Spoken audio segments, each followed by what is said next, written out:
War was once loud and visible. You could hear it coming, see it unfolding, and feel its impact. Explosions, fire, and steel defined conflict. But in the modern age, war changed. It became silent, invisible. It began with code. This is the story of Stuxnet, the first true digital weapon. For centuries, war required soldiers on the ground. Later, it required machines and industrial power. Eventually, it demanded information and intelligence. But finally, it required something even smaller and more powerful: software.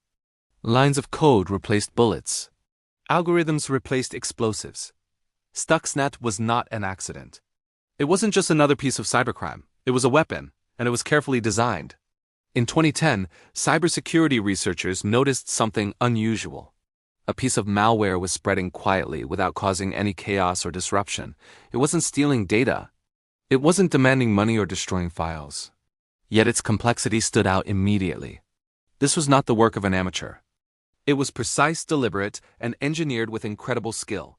At first, Stuxnet appeared harmless. It didn't announce itself with flashy pop-ups or cause visible damage. Instead, it waited.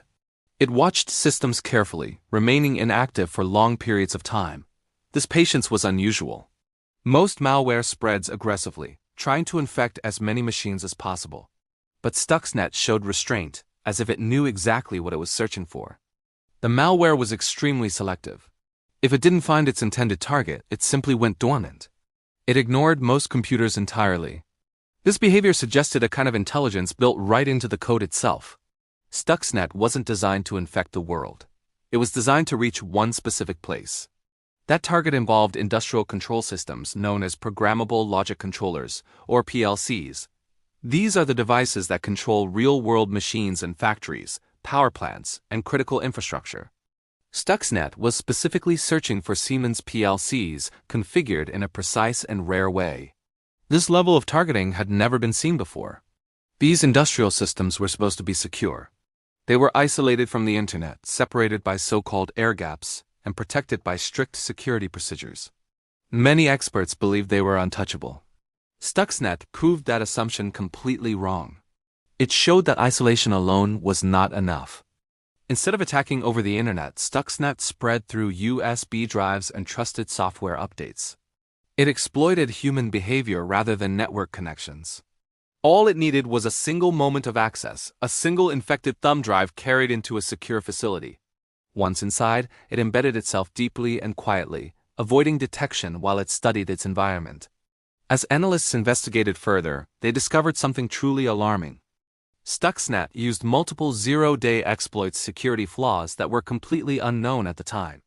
To put this in perspective, finding and using even one zero-day is extremely rare and expensive. Stuxnet used 4. This confirmed that whoever created it had extraordinary resources and deep technical knowledge. Even more disturbing, Stuxnet used stolen digital certificates. These certificates allowed it to appear as legitimate software, trusted by operating systems and security tools. So Stuxnet didn't have to force its way in.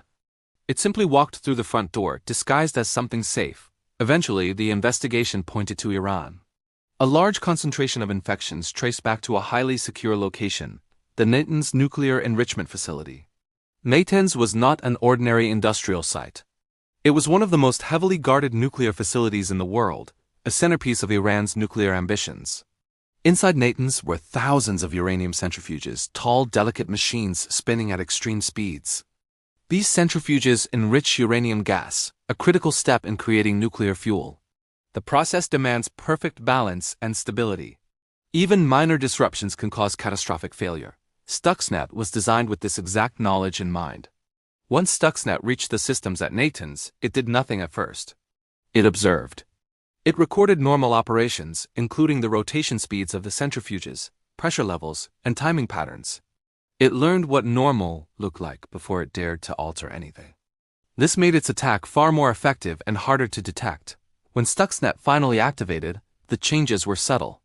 It began to slightly alter the centrifuge speeds, increasing and decreasing them just enough to cause stress on the machinery. The changes were small enough to avoid triggering automated alarms, but they were severe enough to damage the machines over time. Centrifuges began to fail unexpectedly. Rotors cracked. Components wore down prematurely. The machines were literally destroying themselves from the inside out, while operators saw no sign of malfunction. Why? Because Stuxnet was feeding them false data. The control screens in the facility showed normal readings. This deception was the most sophisticated part of the attack. While physical damage was occurring, the digital systems reported perfect health. Engineers were baffled. They replaced the broken centrifuges again and again, completely unaware that the replacements were doomed to fail just like the others. By the time Stuxnet was finally discovered, the damage had already been done. Hundreds, possibly thousands, of centrifuges were destroyed. Years of nuclear development were delayed. And all of this happened without a single bomb, missile, or any visible sign of warfare. The question became unavoidable. Who built Stuxnet? No criminal organization had the funding or access required. No activist group possessed the necessary intelligence. The evidence pointed squarely toward nation-states with advanced cyber capabilities. Gradually, through leaks and investigative journalism, an answer emerged. Two countries were repeatedly named: the United States and Israel. Reports suggested a joint covert operation known as Operation Olympic Games. Its goal was to delay Iran's nuclear program without starting a conventional war. From that perspective, Stuxnet succeeded. But it came with massive consequences. The malware escaped its intended environment and spread across the global internet. Although it caused little damage elsewhere, it exposed itself to cybersecurity experts worldwide. Researchers analyzed Stuxnet line by line, reverse engineering its code. What they discovered shocked the global security community. This was not just a weapon, it was a blueprint. It was a demonstration of what digital warfare could achieve. After Stuxnet, the world changed. Nations around the globe rapidly expanded their cyber commands and increased funding for offensive cyber operations. Digital infrastructure became a new battlefield, alongside land, sea, air, and space. Soon, other cyberattacks followed. Some were inspired by Stuxnet but lacked its precision. Power grids were disrupted. Hospitals were targeted. Civilian infrastructure became vulnerable. The line that Stuxnet crossed could not be uncrossed. Today, cyber weapons are stockpiled just like traditional arms. But they are harder to detect and easier to deploy. Attribution is often unclear, accountability is rare, and attacks can happen without any warning. War can now begin silently, with just a few keystrokes. Stuxnet remains unique, not because it was the last cyberweapon, but because it was the first.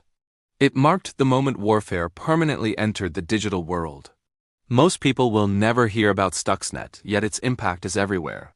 Every connected system, from our phones to our power grids, carries the legacy of that attack.